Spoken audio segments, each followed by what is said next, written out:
Investigations are being conducted into the assault of a 16-year-old girl while she was traveling in the taxi of a man she knew. Reports state that the vehicle was said to be a white Nissan Tiida.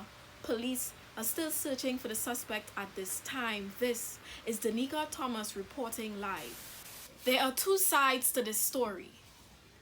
The official news report only ever state the final products of equations that did not end well.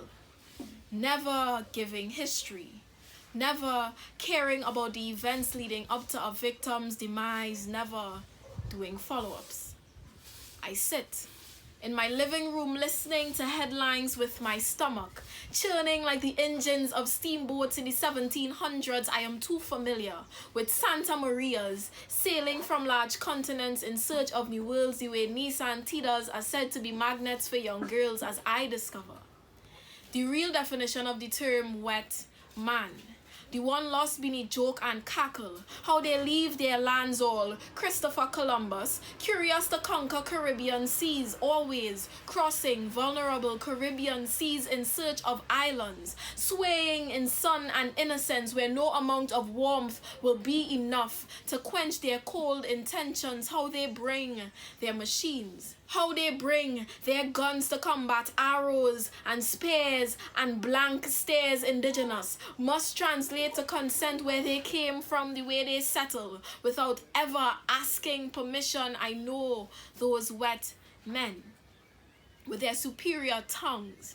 They do not ask questions, do not care about natives nor their dialects, how the words "you" are not welcome could be mistaken as invade at will. Blame it on the language barrier, blame it on not being able to interpret drums nor hips, blame their undeveloped civilizations and their lack of clothing. Those wet men, snaking their hands beneath precious soil to steal riches, who praise these islands as paradise, as land of milk and honey, come in search of buried treasure not yet ready to be reaped. Those Jack Sparrows, Poseidons or poisons, posing with their mighty tridents to scare timid tenants. They're called wet men because they leave rivers of tears and trauma and terror in their wake. Why do you think inhabitants built canoes instead of bridges?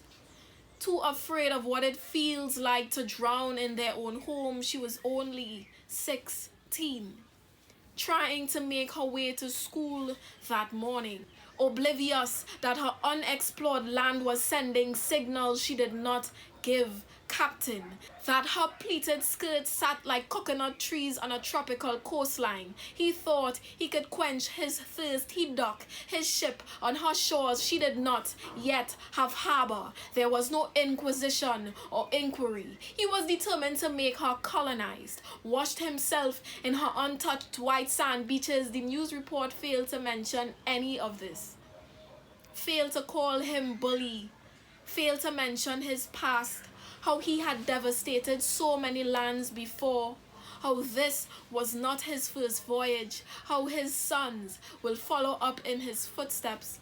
I turn on the news a few days later to hear that the suspect is still on the run in what seems to be a pointless trial.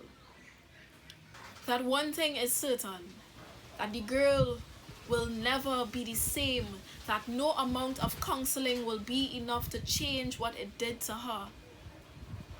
Can you imagine that we glorify those wet men, write them into our history books, make them a part of the school syllabus, teach them to our children, remind them of it for the rest of their lives? I know those wet men, and they're nothing but trouble. Alright guys, so yeah, that's the poem for this week. I was going to jump into explanation but decided not to because I feel like the poem is self-explanatory. But if you have any questions about the poem, feel free to drop a comment below. Don't forget to like, subscribe to the channel if you haven't, and share it to your friends, share it to your granny and then your uncle, your grandpa, your best friend who living in Nigeria. Just share the poem as much as you could and show it some love. And yeah, that's it, vibes.